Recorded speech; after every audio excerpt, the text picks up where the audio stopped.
people had in their lives. I had the very fortunate opportunity and rare opportunity of living in numerous countries that were experiencing war, both in Africa and the Middle East.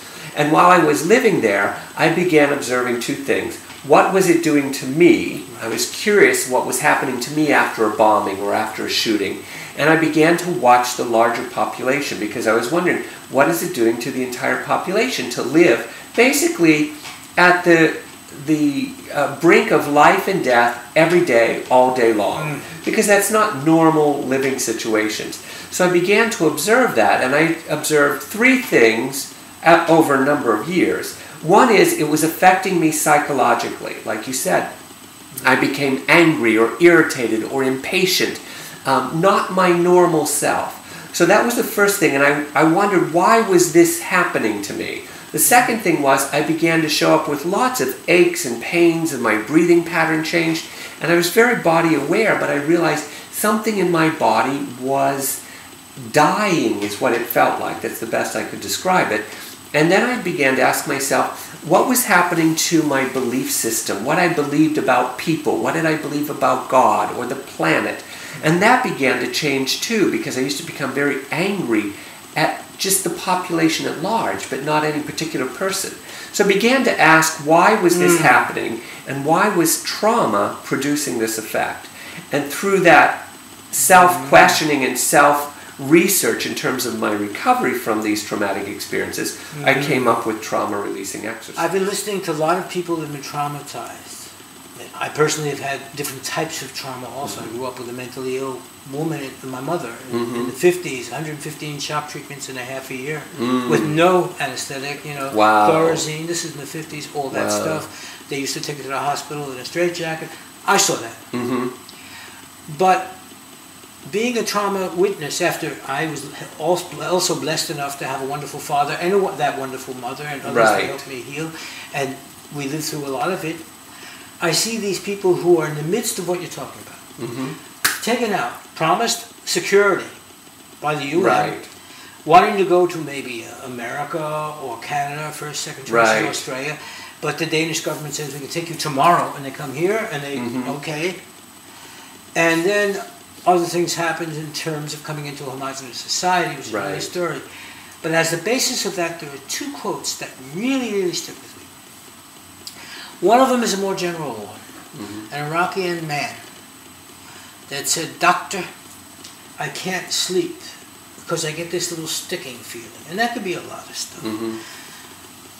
But he, as an Arab-speaking man, has a very rich language, very poetic language, and that is stick. He says, have you seen, in your language and ours, a question mark is a hook? That's what sticking means. Wow. A million question marks. Wow. Why me? Why my people? Right. Why my God? Why? Right. And it sticks me.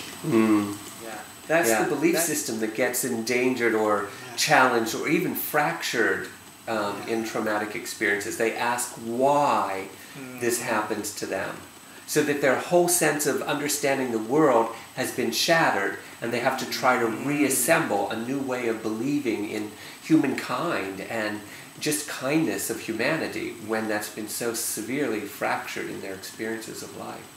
And Lennox Thomas, who's a marvelous psychotherapist from London, from the Caribbean, big black man, he says, "I'm the system sphere. I'm big, I'm black, I'm sexy. I talk funny." He said,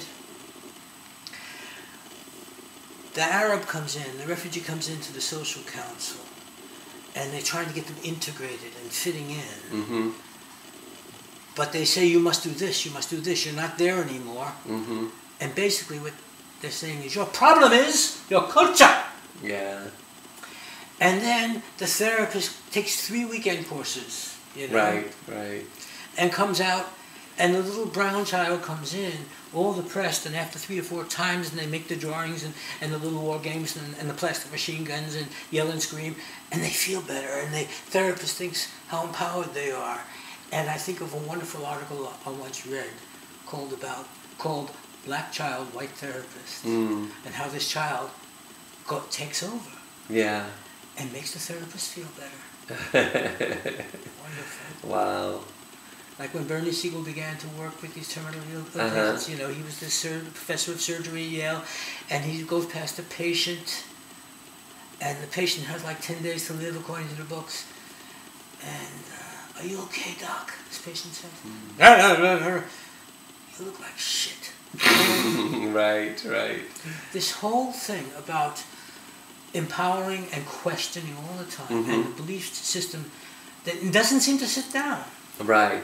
Well, it can't, because what happens is, certainly if you take somebody out of a war zone and you bring them into a place where the culture is not at war, as an example, but they still have to go through a whole enculturation process because they're still considered outsiders, and any person who's experiencing trauma and post-trauma symptoms already feels outside. They feel uncomfortable with who they are as a person because they know they're not fitting in anymore.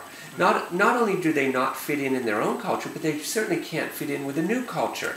And so now it's really exacerbated the problem because now they're experiencing a secondary trauma, which is culture shock of trying to adjust to a new language, a new people, a new cultural lifestyle, and yet they don't fit in, even in their own culture, because they're having trouble inside themselves internally. So their whole sense of peace and safety and predictability is completely shattered, and it doesn't get restored just because we took them out of a trauma environment and brought them into a country that's at peace. That's, again, a reshattering in some ways of predictability. They can't predict how to drive the car here, how to go down to the grocery store, how to do many common things that we would do quite naturally. It's not predictable, no more than it would be for us to go to Tanzania and to figure out how to go to a grocery store there and try to fit in. It doesn't work the same way. And in this case here, immediately they come and strange things can happen. Or on the one hand, they're grateful.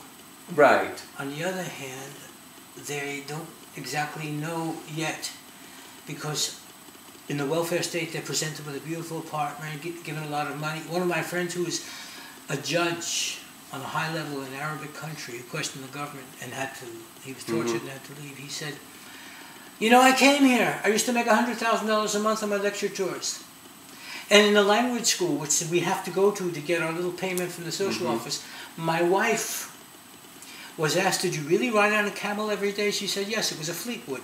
But as this began to happen, he said, so I came in, they gave me this beautiful apartment. A week later, a bill came for 10,000 krona. Right. $1,200. I said, what?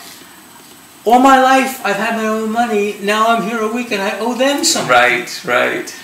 And of course, he had the humor and the strength. He was also a trained journalist. Right. And the eye, but the pain. Right now, we're going to take a little break before we move on, because I'm going to ask David some questions, and I have to take this break to make sure that what we recorded.